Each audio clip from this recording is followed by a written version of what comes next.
Com els explicàvem abans, a mitjans dels anys 90 a Catalunya hi va haver un boom d'adopcions internacionals. El gruix d'aquests nens i nenes han arribat ara a la majoria d'edat. El programa Sense Ficció ha retratat els seus 18 anys, les seves reflexions al voltant de l'adopció, el procés d'adaptació, el seu entorn, com tot plegat ha influït en la seva identitat. Alguns han aprofitat la majoria d'edat per viatjar també als seus països d'origen, com és el cas, per exemple, de l'Eulàlia, que va ser adoptada ara fa quants anys, deia? 20 anys. 20 anys, Sí. I ara has tornat l'estiu passat al Nepal. Al Nepal, sí. Vaig anar a fer un voluntariat amb l'organització que des que em van adoptar he sigut sòcia i volia conèixer el meu país d'una manera diferent i no tan sols com una turista més. Ho volia conèixer des de dins. Aleshores vaig anar a fer un voluntariat un mes allà en un orfenat i l'experiència... Suposo que hauria ser una experiència molt positiva, Sí. molt emocionant també per tu. Com l'explicaries? Bé, segons la meva història, la veritat és que no ho podria haver fet d'una altra manera, millor, i va ser impressionant. O sigui, els sentiments i tot el que vaig experimentar allà va ser totalment diferent de com si hagués anat a fer turisme. Tu, quan vas cap allà, segur que portes una motxilla plena de preguntes, d'interrogants. Quan arribes i passes aquest temps fent aquesta tasca de voluntariat, aquests interrogants han aconseguit una resposta? Tornes amb més preguntes, amb més inquietud o amb més sensació de dir he fet aquell viatge que necessitava per tancar un cercle a la meva vida? La veritat és que vaig marxar amb moltes preguntes, però vaig intentar deixar les emocions bastant a part. Volia anar a fer la meva tasca i, com que encara sóc bastant jove i tinc ja planejat tornar-hi, vull deixar-ho per més endavant. Emocions a part, Sí. a què t'estàs referint? Doncs al meu passat vaig descobrir que tenia germans i que es van quedar allà i bé, o sigui, passejar pels carrers i veure nens que podrien ser jo,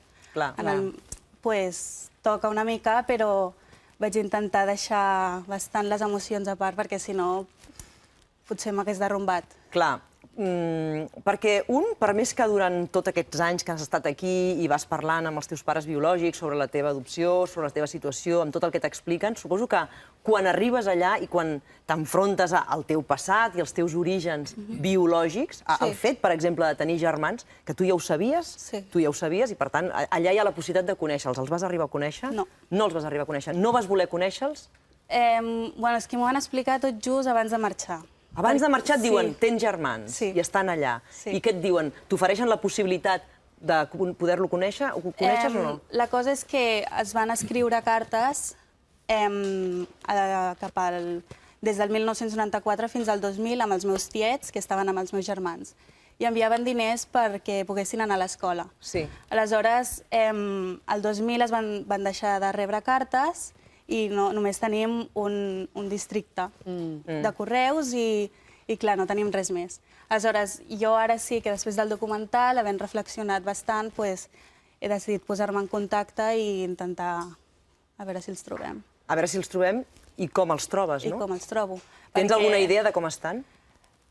És que, clar, jo amb 20 anys allà ja es pensaven que estava casada i que tenia fills. Aleshores, el fet seria que jo no coneixeria només els meus germans, coneixeria famílies senceres. I els teus pares què hi diuen de tot això? Els meus pares respecten tot el que... El que tu vulguis en relació amb aquesta qüestió.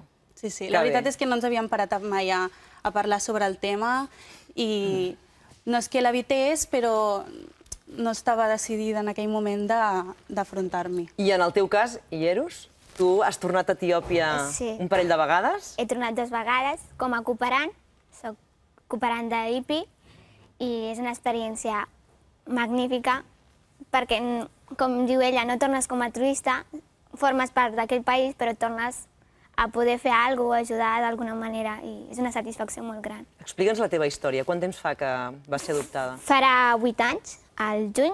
Per tant, tenies quants anys? 10. Tenia 10 anys. Eres grandeta, ja. Sí, ja tenia les meves idees i tot això. Clar, te'n recordes molt bé. Perfectament. I què sabies tu del teu passat? Bueno, sabia tot, o sigui, no tenia res per anar descobrint ni res. Llavors, clar, no va ser tant la meva tasca en buscar el meu passat, sinó en... Adaptar-te al futur. Sí. I com ha estat aquesta adaptació? Perquè un amb 10 anys té moltes arrels, té molts lligams, té molts vincles. Sí, no sé, però quan vaig venir aquí tenia les idees molt tancades, vaig apartar-lo d'allà, vaig dir, estic aquí, tinc que adaptar-me aquí, i després ja, quan m'hagi adaptat lo d'aquí, tot això, jo buscaré cap a vull anar, si vull recordar el d'allà, vull mantenir-lo amb mi, o deixar-lo i ser una nova persona. Tu recordes la teva llengua?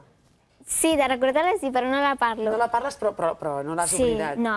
Impossible. No l'has d'oblidar, eh? No la pots oblidar. No, M'emociona sentir la Lleres, perquè, clar, 10 anys, una nena de 10 anys, que deixa tot el seu passat i que té aquest grau de maduresa per dir, ara vaig encarar el futur i ara estic aquí, i ara no és que me n'oblidi, però ho guardo en un racó de la meva trajectòria i queda allà. Potser algun dia ho reprens i ho analitzes més, no? Però ara, de moment, aquesta és l'actitud, jo crec que molt intel·ligent i protectora amb si mateixa, Josep. Quins testimonis interessants deus haver trobat amb aquest reportatge. 20 nois i noies apareixen que en el seu moment van ser adoptats. Ha costat trobar-los?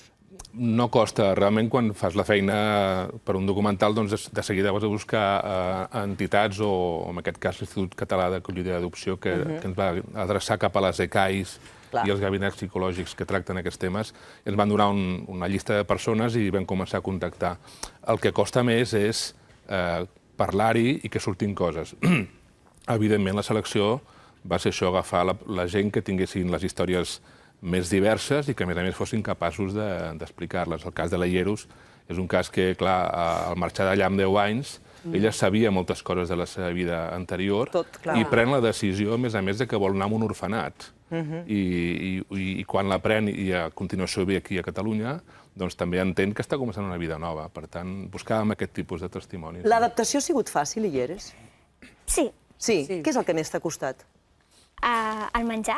El menjar? Però si tenim una cuina boníssima. A veure, què és això del menjar? Aquí no pica res, Helena, aquí no pica res. Aquí és un desastre, A veure, què és el que t'ha costat? A l'oli.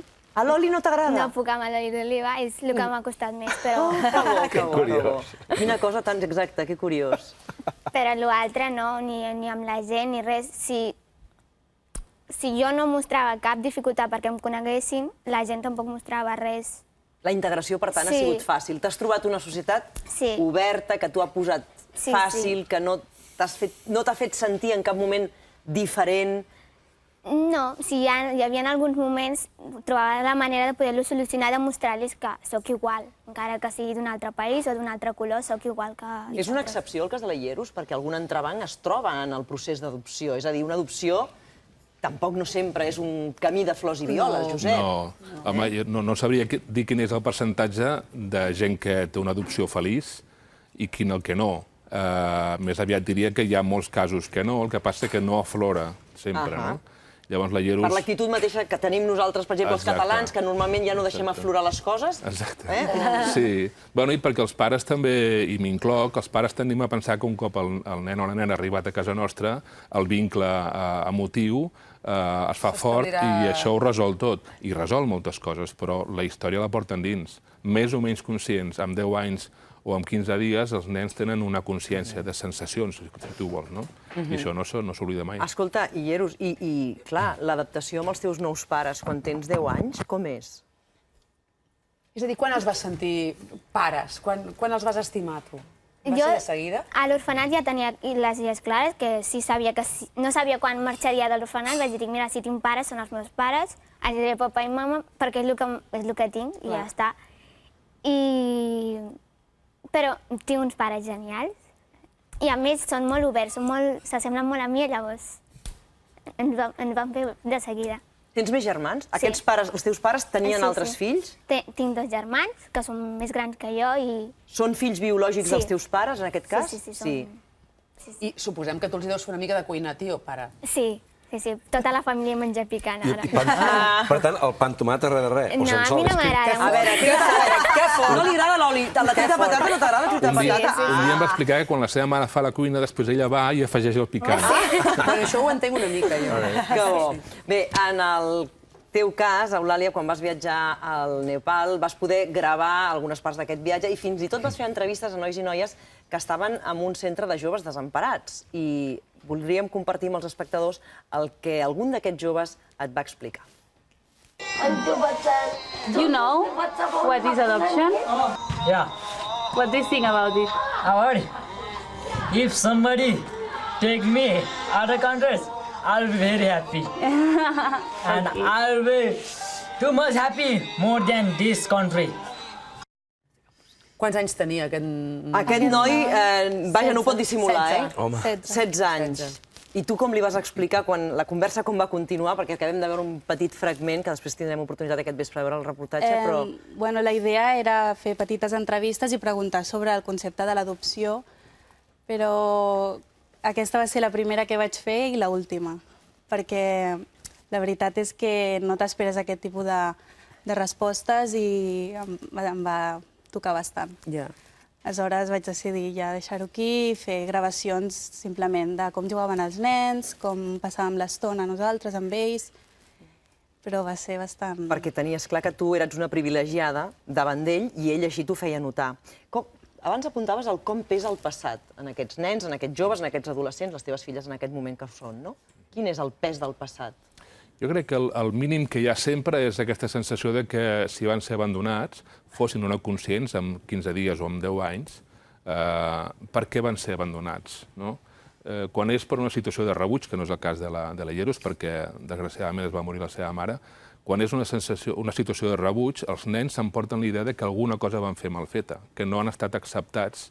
Se senten culpables, per tant? O culpables o, com a mínim, insegurs davant de qualsevol relació que puguin tenir en el futur, sigui a l'hora d'estudiar, sigui davant dels pares, davant dels germans o davant de les parelles sentimentals, també. I això com se li treu amb un fill? Perquè tu, encara que ets pare adoptiu, ets pare igual i, per tant, tu en el teu fill li vols treure aquella idea del cap. Però allò li pesa i allò té una raó de ser en la seva història personal.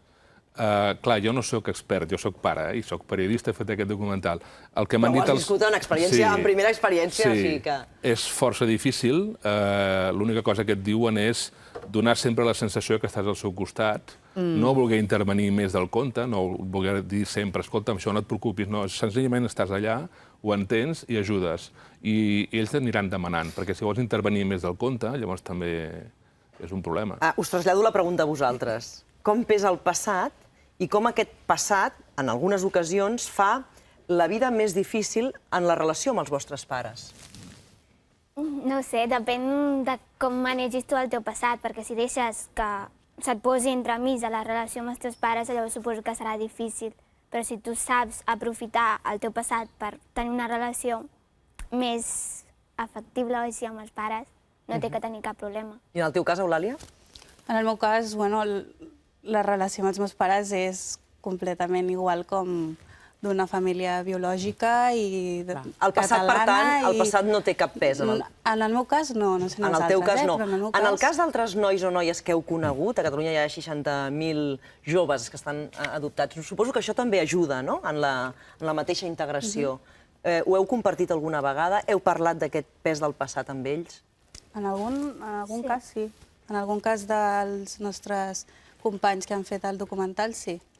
Per exemple, els del documental, però més enllà del documental, en la vostra vida diària, heu tingut, per exemple, amistat amb alguna nena, un noi adoptats? Sí, sí, sí. I com ha estat l'experiència en els seus casos? Bé, jo soc d'una associació, com t'he dit abans, i sí que fèiem algunes trobades abans de tots els nois adoptats, i la veritat és que, no sé casa seva, però la veritat és que semblaven famílies felices com totes les altres. Tu has pogut veure què estava passant, per exemple, en un centre ocupacional, i també surt en el reportatge. Explica'ns una mica l'experiència d'aquest centre, el que es va viure allà. Sí, guiats per l'Institut Català d'Acollida i Adopció i altres entitats de psicòlegs i això, ens van dir, heu de parlar també amb una entitat que es diu, per exemple, es deia Amalgama 7, que és un lloc, un centre, diguem, terapèutic, on van nois i noies de totes les edats i totes les procedències que tenen vides una mica més complicades.